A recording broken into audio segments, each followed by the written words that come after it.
A Chinese research team has set out for the highest location in Antarctica, the Kunlun station, to carry out a 2-month inland expedition. The ice over Antarctica has a way of swallowing sound, turning the roar of massive engines into distant murmurs and human voices into brittle breaths that vanish the moment they leave a mouth. Out there on the high plateau, even a large operation feels like a secret, tucked under a sky so wide it makes satellites seem like small, insignificant specks. That is why the story of a drill biting into a hidden dome beneath the Antarctic plateau hits so hard. Not because it is proven, but because the idea fits the continent too well. This is a place built for hidden chambers, buried pressures, and discoveries no one can take back once they happen. While there is no verified public evidence that China drilled into a sealed dome and released anything into the open air, the speculative scenario, built on real tensions and real science, explores why such a breach would alarm the entire world. The terror in it is not magic. It is logistics, biology, geology, and politics all colliding in the most unforgiving environment on Earth, the pressure vessel. Imagine an ambitious polar campaign, cargo flights landing in tight weather windows, tracked vehicles hauling fuel across the white void, and a massive drill rig rising against the horizon. The official mission is pure science, reading the library of deep time hidden in the ice. But in Antarctica, presence is power. Any nation that can reach deeper and faster gains geopolitical leverage that's impossible to ignore. In this scenario, the target isn't an igloo, it's a natural pressure vessel, a bulge in the ice sheet caused by what's trapped beneath it. Subglacial Antarctica is a jagged landscape of mountains and lakes sealed for millions of years. These domes form where geothermal heat or trapped gases slowly lift the ice from below. In polar science, the seal is everything. The moment you breach it, you stop observing the environment and start changing it forever. Modern drilling isn't just brute force, it's a delicate balance of pressure and temperature. Operators watch for kicks, sudden surges that can turn a controlled borehole into a violent, erupting chimney. On the surface, it looks like routine work, but the real danger is screaming through the sensors. The invisible cloud. As the drill bites through ice that pops and squeals under the weight of eons, it hits a boundary where the frozen wall becomes soft and plastic. The equipment wobbles. The first sign of disaster isn't a sound, but a smell, a sour metallic tang that shouldn't exist in this sterile world. Then, a thick mist exhales from the borehole, looking like the continent itself is finally taking a breath. Suddenly, every gas sensor on site redlines. Methane spikes, threatening a massive explosion, but a high reading of hydrogen sulfide would be even deadlier, killing the crew in total silence. The borehole has effectively become a high-pressure vent. As the dome equalizes, the drill string shudders violently. The crew scrambles to engage the safety valves, but the Antarctic cold makes metal brittle. A valve that works perfectly in a lab seizes up here, leaving the borehole open as a direct chimney to the world above. The shadow biology. What escapes does not need to be supernatural to terrify the world. It only needs to be unfamiliar. A plume of hydrogen sulfide or ammonia in a high-wind environment can spread unpredictably. At sub-zero temperatures, gases behave differently, hugging the ice or riding microcurrents close to the ground. In a field camp, that means danger moves at boot level.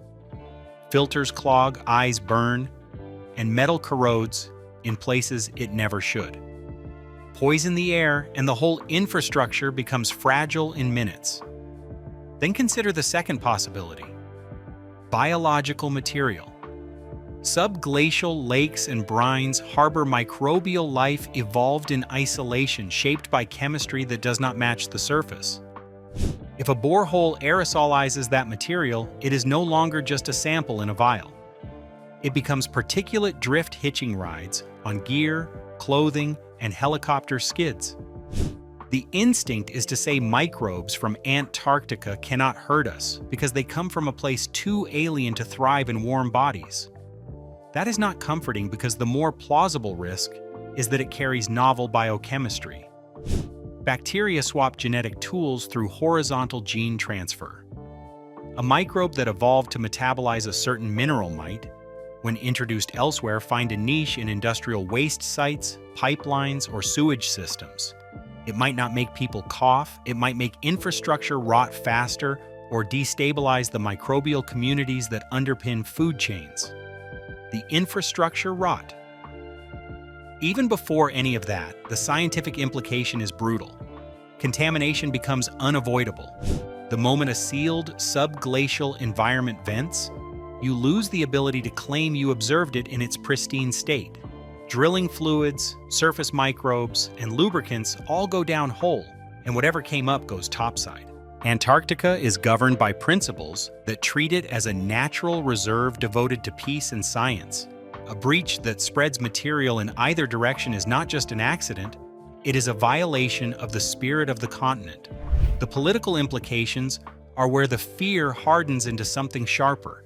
Antarctica is not owned, but it is contested in slower, colder ways. The geopolitical blackout.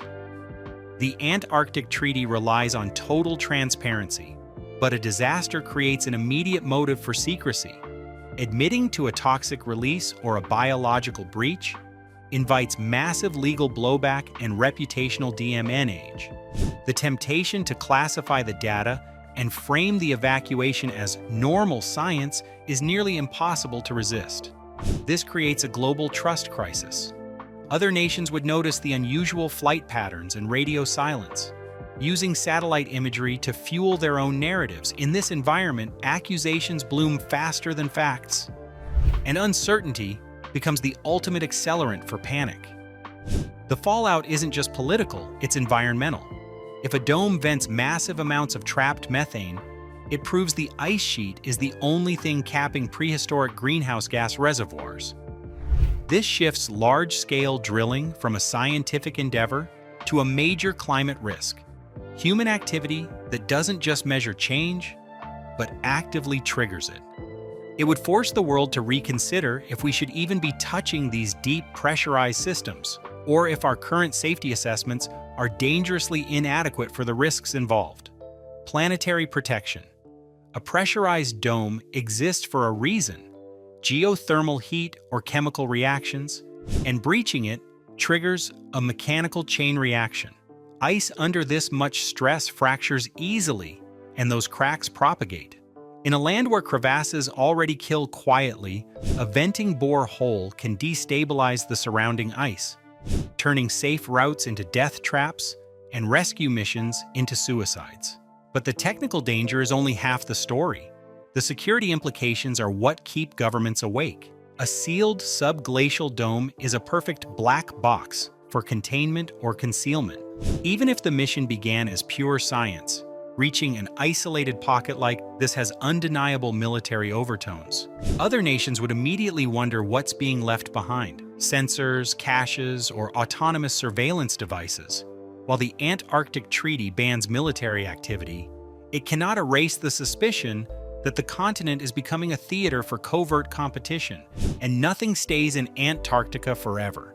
People rotate out and equipment is shipped home. If an unknown material has aerosolized at the camp, it has 1,000 opportunities to hitchhike across the globe. The silent spread.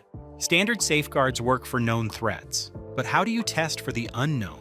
You can't swab for an organism you don't recognize or incubate a sample at the wrong temperature. This gap, the space between the unknown and the detectable, is where contamination thrives. Beyond the biology, there is a psychological wound.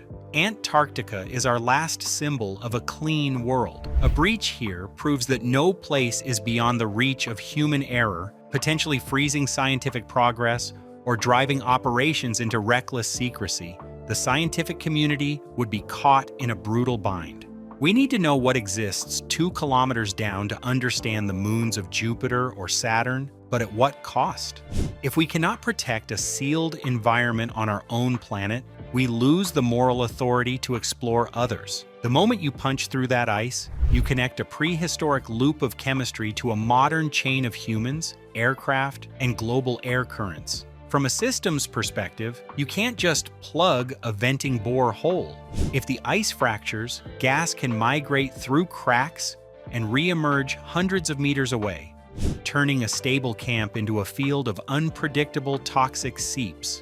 In the deep cold, ice behaves like a slow-moving liquid, exerting thousands of pounds of pressure. If the dome contains gas, it expands as it rises, creating a violent, frothing spray that freezes into fine dust.